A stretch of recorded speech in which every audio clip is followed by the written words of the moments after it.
Anna liked her half-brother well enough. She never knew him really well, for he rarely talked at all, and least of all to women. But he seemed to her honest and good and kind, and he never tried to interfere in Anna's ways.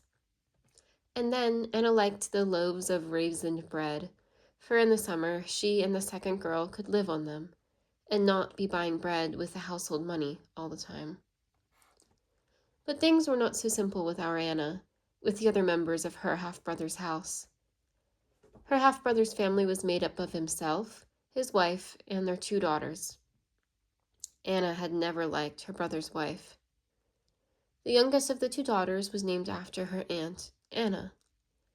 Anna never liked her half-brother's wife. This woman had been very good to Anna, never interfering in her ways, always glad to see her and to make her visits pleasant, but she had not found favor in our good Anna's sight. Anna had, too, no real affection for her nieces. She never scolded them or tried to guide them for their good. Anna never criticized or interfered in the running of her half-brother's house. Mrs. Ferdinand was a good-looking, prosperous woman, a little harsh and cold within her soul perhaps, but trying always to be pleasant, good, and kind. Her daughters were well-trained, quiet, obedient, well-dressed girls, and yet our good Anna loved them not, nor their mother, nor any of their ways.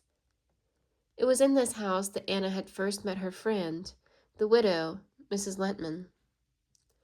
The Ferdinands had never seemed to feel it wrong in Anna, her devotion to this friend and her care of her and of her children. Mrs. Lentman and Anna and her feelings were all somehow too big for their attack. But Mrs. Ferdinand had the mind and tongue that blackened things. Not really to blacken black, of course, but just to roughen and to rub on a little smut. She could somehow make even the face of the Almighty seem pimply and a little coarse, and so she always did this with her friends, though not with the intent to interfere. This was really true with Mrs. Lentman, that Mrs. Federner could not mean to interfere, but Anna's friendship with the Draytons was a very different matter. Why should Mrs. Drayton, that poor, common working wife of a man who worked for others in a brewery and who always drank too much, and was not like a thrifty, decent German man, why should that Mrs. Drayton and her ugly, awkward daughters be getting presents from her husband's sister all the time, and her husband always so good to Anna, and one of the girls having her name too, and those Draytons all strangers to her and never going to come to any good? It was not right for Anna to do so. Mrs. Federner knew better than to say such things straight out to her husband's fiery, stubborn sister, but she lost no chance to let Anna feel and see what they all thought. It was easy to blacken all the Draytons, their poverty, the husband's drinking, the 4 big sons carrying on and always lazy, the awkward, ugly daughters dressing up with Anna's help and trying to look so fine, and the poor, weak, hard-working, sickly mother, so easy to degrade with large dosings of contemptuous pity. Anna could not do much with these attacks, for Mrs. Federner always ended with, "And you so good to them, Anna, all the time. I don't see how they could get along at all if you didn't help them all the time. But you are so good, Anna, and got such a feeling heart, just like your brother, that you give anything away you got to anybody that will ask for it, and that's shameless enough to take it when they ain't no relatives of yours. Poor Mrs. Drayton. She is a good woman. Poor thing, it must be awful hard for her to have to take things from strangers all the time, and her husband spending it on drink. I was saying to Mrs. Lentman, Anna, only yesterday, how I never was so sorry for anyone as Mrs. Drayton, and how good it was for you to help them all the time." All this meant a gold watch and chain to her goddaughter for her birthday the next month, and a new silk umbrella for the elder sister. Poor Anna and she did not love them very much, these relatives of hers, and they were the only kin she had. Mrs. Lentman never joined in these attacks. Mrs. Lentman was diffuse and careless in her ways, but she never worked such things for her own ends, and she was too sure of Anna to be jealous of her other friends. All this time Anna was leading her happy life with Dr. Sonjin. She had every day her busy time. She cooked and saved and sewed and scrubbed and scolded, and every night she had her happy time, and seeing her doctor like the fine things she bought so cheap and cooked so good for him to eat. And then he would listen and laugh so loud as she told him stories of what had happened on that day. The doctor, too, liked it better all the time, and several times in these 5 years he had of his own motion raised her wages. Anna was content with what she had and grateful for all her doctor did for her. So Anna's serving and her giving life went on, each with its varied pleasures and its pains. The adopting of the little boy did not put an end to Anna's friendship for the widow, Mrs. Lentman. Neither the good Anna nor the careless Mrs. Lentman would give each other up excepting for the gravest cause. Mrs. Lentman was the only romance Anna ever knew. A certain magnetic brilliancy in person and in manner made Mrs. Lentman a woman other women loved. Then, too, she was generous and good and honest, though she was so careless always in her ways. And then she trusted Anna and liked her better than any of her other friends, and Anna always felt this very much. No, Anna could not give up Mrs. Lentman, and soon she was busier than before making Julia do things right for little Johnny. And now new schemes were working strong in Mrs. Lentman's head, and Anna must listen to her plans and help her make them work. Mrs. Lentman always loved best in her work to deliver young girls who were in trouble.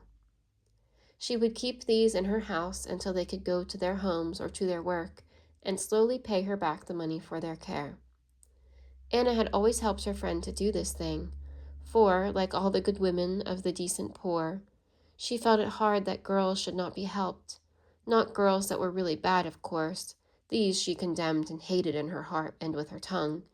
But honest, decent, good, hard-working, foolish girls who were in trouble.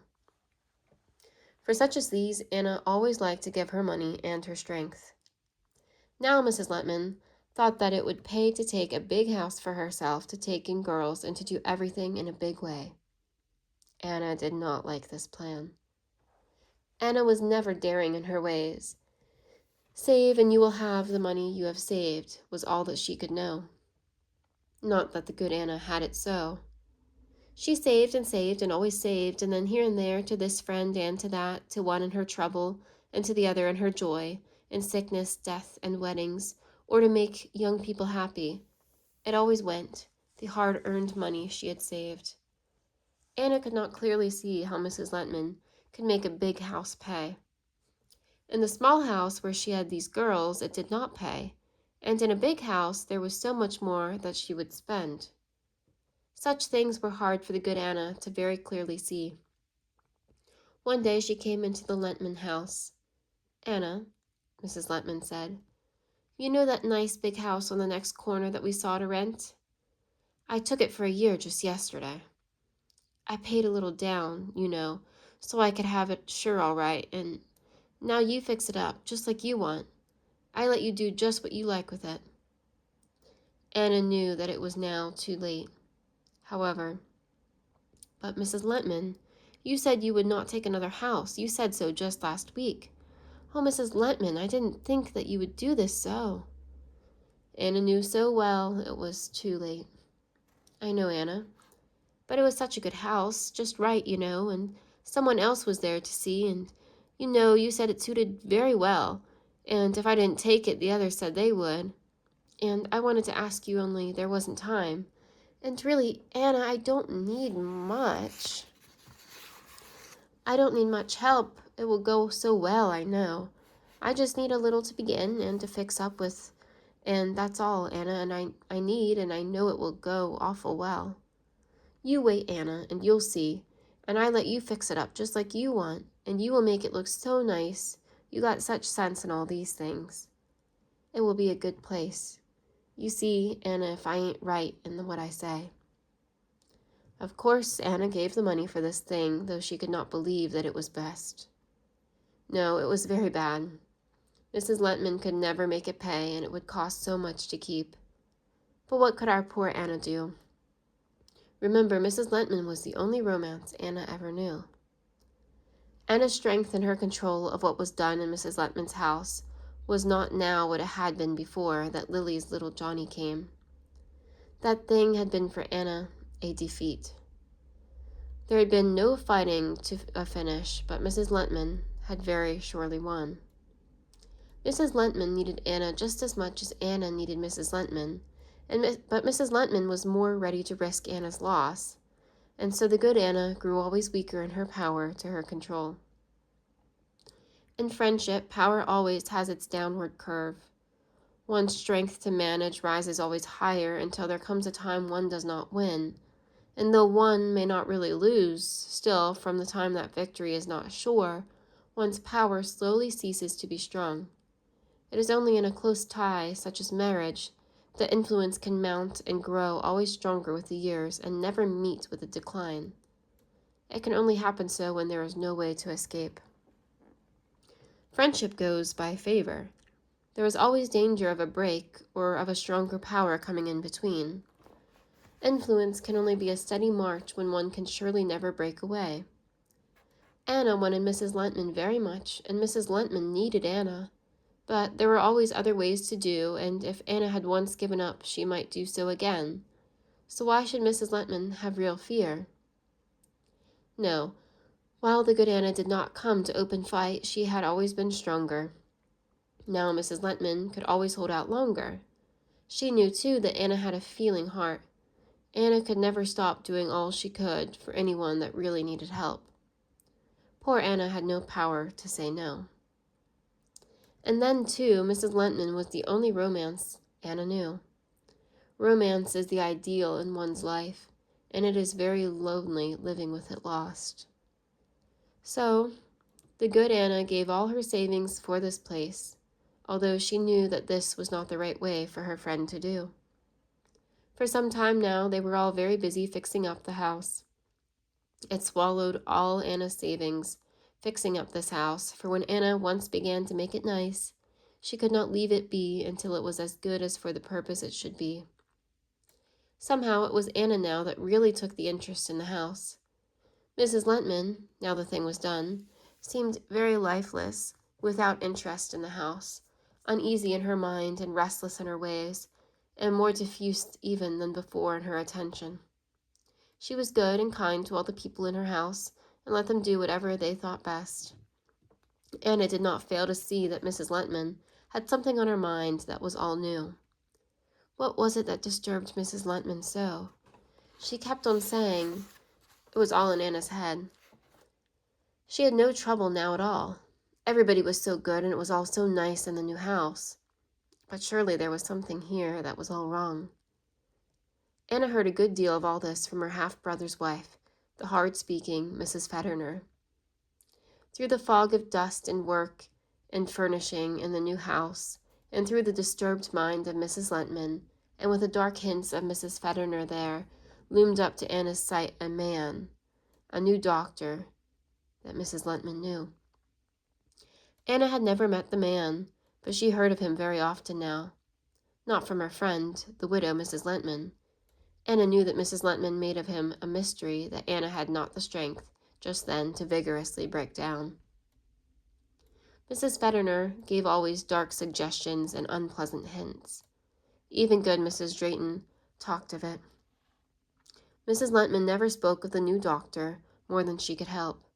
This was most mysterious and unpleasant, and very hard for our good Anna to endure. Anna's troubles came all of them at once. Here in Mrs. Letman's house loomed up dismal and forbidding, a mysterious, perhaps an evil man. In Dr. Songen's house were beginning signs of interest in the doctor in a woman. This, too, Mrs. Fetterner often told to the poor Anna. The doctor surely would be married soon. He liked so much now to go to Mr. Weingartner's house, where there was a daughter who loved Doctor, everybody knew. In these days, the living room in her half-brother's house was Anna's torture chamber. And worst of all, there was so much reason for her half-sister's words. The doctor certainly did look like marriage, and Mrs. Letman acted very queer. Poor Anna. Dark were these days, and much she had to suffer. The doctor's trouble came to a head the first. It was true Doctor was engaged and to be married soon. He told Anna so himself. What was the good Anna now to do? Dr. Sonjin wanted her, of course, to stay. Anna was so sad with all these troubles. She knew here in the doctor's house it would be bad when he was married, but she had not the strength now to be firm and go away. She said at last that she would try and stay. Doctor got married now very soon. Anna made the house all beautiful and clean, and she really hoped that she might stay. But this was not for long. Mrs. Sonjen was a proud, unpleasant woman.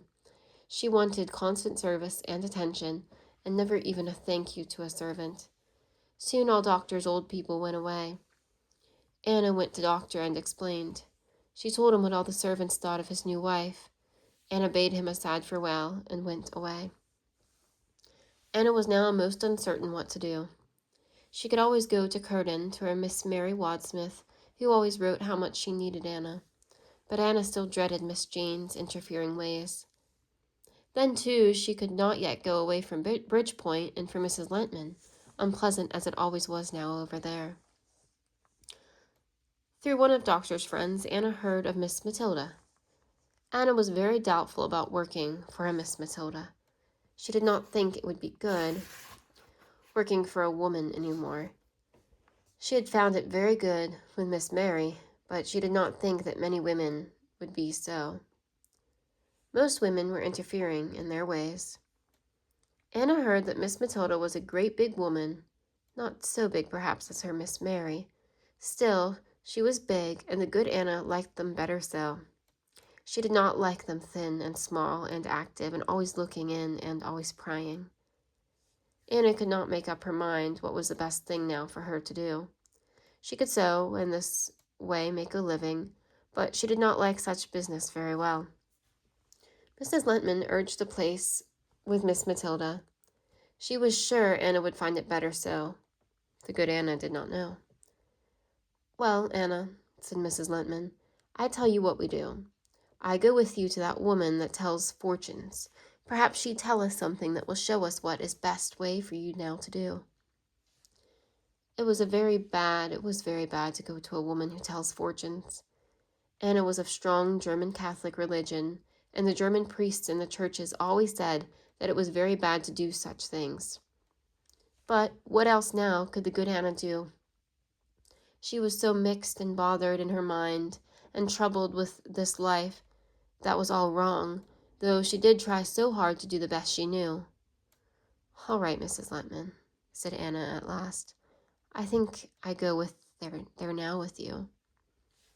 This woman who told fortunes was a medium. She had a house in the lower quarter of the town. Mrs. Lentman and the good Anna went to her.